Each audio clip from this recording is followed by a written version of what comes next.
My name is Ericka Nicole Malone, and I am so proud of you. I'm proud of you for coming into this space, for coming into this community to share your dreams. This started off as just a documentary, but now it's become a movement. It's become a movement to help you uncover parts of yourself that you never knew existed. Each week, we're going to share inspirational stories that will help you follow your dreams to uncover the impossible. We're going to do it together. Come with me. Let's go. I want to talk a little bit about how you frame your bucket wishes. Let's talk about the framework.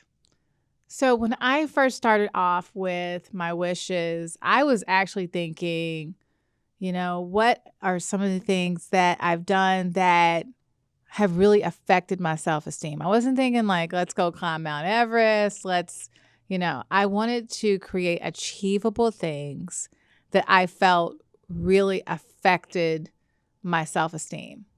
So the first thing I'm thinking is swimming, flute, those points in your life where you felt like there was a break.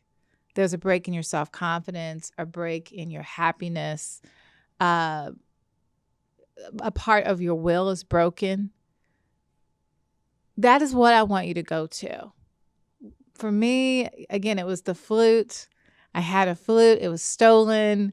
And I just walked away. And, I started seeing a pattern of walking away.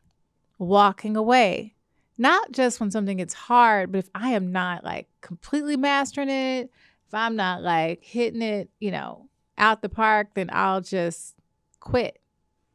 And the Bucket Wish just healed my spirit because I was able to go to those things and have a last conversation with them. And, the flute, again, I realized I don't even like playing the flute, but I really had that like in my spirit for so long. Like, I really want to play the flute. My flute was stolen and I was like so broken about it. It was very, very, very dramatic. And then when I did the Bucket Wish and I started playing the flute, and it was just a lot of like spitting and saliva. And I was like, I don't want to play the flute. But I still love the flute, still love jazz music, but big respect for everybody who plays flute. I'm not meant to do it, but I wouldn't have known had I did the Bucket Wish. And that would have been something that I would have made bigger than what it was, just like swimming, bigger than what it was. Comedy, same. I was like, I should have if I would have just did comedy, if I would have just, I could be out there, because my whole family, we crack jokes. And I was like, I could be out there. And then when I did it, I was like, okay, so that's harder. That's okay. That's much, much, much, much, much harder than I thought it was. And so I feel like that door is shut, right? I still love comedy. I still think I would be a dope comedic actress. I'm just saying. But I don't feel like I was supposed to be a comedian, like getting behind Eddie Murphy when he, finishes his set or anything. I think now we're grounded now. Like, I get it. Okay. So the Bucket Wish is good because it really helps you to not have regrets. I mean, writing is something I can do. I'm saying this very humbly, but I know I can do really well. And I'm going to continue to write. What I do know is I'll be a writer until I die. I love writing, but there's a lot of things I like doing. Singing, same. I mean, framework your Bucket Wish so that it's something achievable. For me, it was just like, let me just go in the studio and write a song. Or let me just write a song. I've been writing songs since my plays toured around the country. I wrote all the songs for that. So I knew songwriting was something that was in my spirit. But recording, that's like, that's a lot because you're doing a lot of takes. And, shout out to at Prince Board for being so patient, but it's a lot of takes, a lot of work.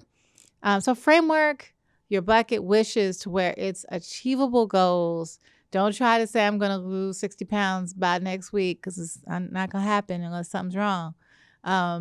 You know, do something where you're like, okay, if you're trying to lose weight, let me give myself 6 months and just see this many pounds. Maybe I'll, lose so many pounds in 6 months.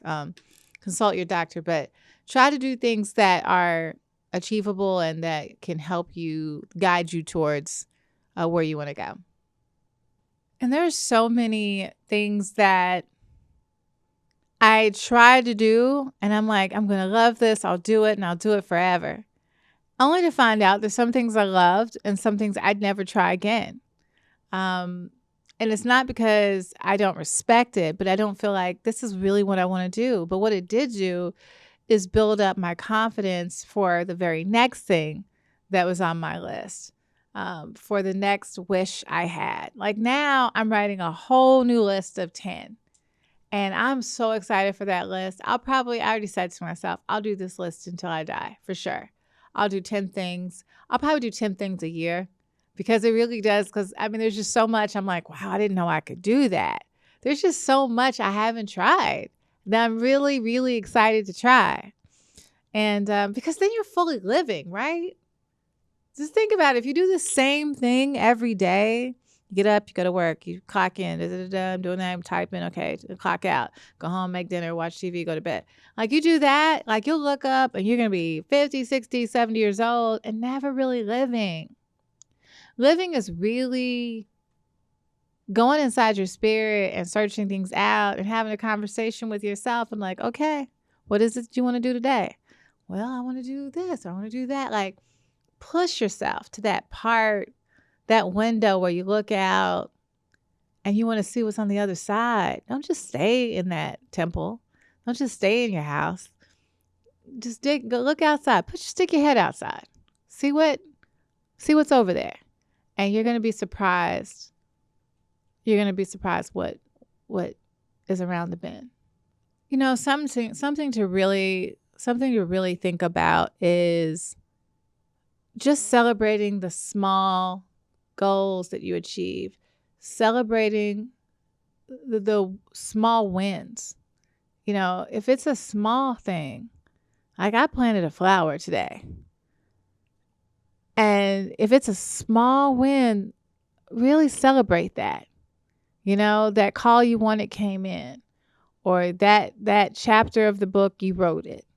Whatever it is, like celebrate it. Celebrate yourself. A lot of times I'll just tell myself, Ericka, good job. Good job. You did it. It was not easy. It's not going to be easy tomorrow. I have some bad news. It's not going to be easy the rest of your life, but we're going to get through it. We are going to get through it. Celebrate yourself. Have dinner with yourself. I'll sometimes go to a restaurant with myself. I love my own company. I really do.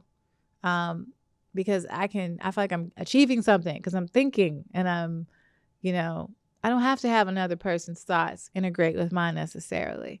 So just celebrate yourself, cook your favorite meal, go to the bookstore by yourself and just celebrate you because you deserve it. You work hard and the Bucketwish is it's going to enrich your life. You're going to grow as a result of it. You're going to be a new person that you never imagined. Because it did that for me. And it wasn't an award. It wasn't achieving like this movie and this is great. And I appreciate all of that. But that places in the caverns of my mind and the caverns of my spirit that were hollow were filled up with wishes. And there's something special about that changed my life forever. And I want the same for you.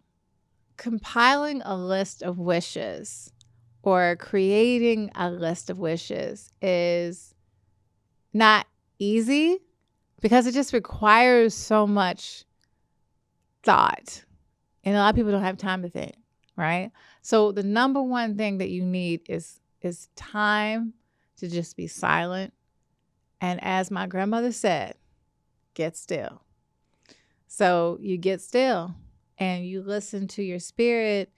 What is it that you want to look back on 30 years from now and say, I did that thing.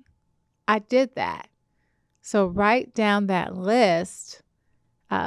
Just sit down in a corner or sit out on your bed or look out the window or go to a park. A lot of times my little life hack is I'll sit in a car in the park. I'll just park my car in the park. I don't know. I'm not getting out necessarily because there's tons of reasons. But number one, I just like to just sit in the silence. I do a lot of my writing in the car, but definitely my wishes. I'm doing 10 new ones now, so I'm doing it with you. I'm finding out 10 new things. You know, I'm feeling drawn to like gardens. I might try that. I do not have a green thumb, but I want to try some new things. Make them small. Make the list doesn't have to be grand. Just here's a quick story. I hung out with my grandmother when I was little, so I have all these. But my grandmother worked at Inrow Shirt Factory in Louisville, Kentucky, every day. She would work all day, all evening, and then she'd come home. Her fingers would be just kind of calloused from the shirts and putting the buttons on the shirt. She did that for 30-something years. And one day she said to me, I'm going to get an award when I retire. And they give you a watch when you retire. And one of the things my grandmother was saying is, I'm going to hold off until I get this watch. What kind of made me sad for her was that on her retirement dinner, they just gave her a plaque certificate, not even framed. Thank you for your service. And they don't understand how much she was waiting for that day to come. All her investment and looking back was her family and church, but she didn't get what she needed from that job. And I'm sure she must have been thinking, I wish I would have done some other things, but it wasn't afforded to her at that time. That freedom to think and to dream. So to give a portion of Dr. Maya Angelou's poem, And Still I Rise, bringing the gifts that my ancestors gave, I am the dream and the hope of the slave. So I'm able to dream and wish because I stand on the backs of people like my grandmother and my aunts, my great-grandmother, who could not. They had to take care of the family. They had to take care of the bills. They had to take care. But you're able to. You're able to dream because of your grandmothers and your aunts, your grandfathers and your father. You're able to dream. You owe that to them, bringing the gifts that my ancestors gave. I am the dream and the hope of the slave. So these wishes are part of their dream for everyone, different races, different backgrounds. You're the product of other generations, and you owe it to them to dream. Make your list. Thank you for joining us for another episode of The Bucketwish. Go out, live your dreams, and do something special just for you. But make sure you come back to us next week to hear another inspiring story. See you next time.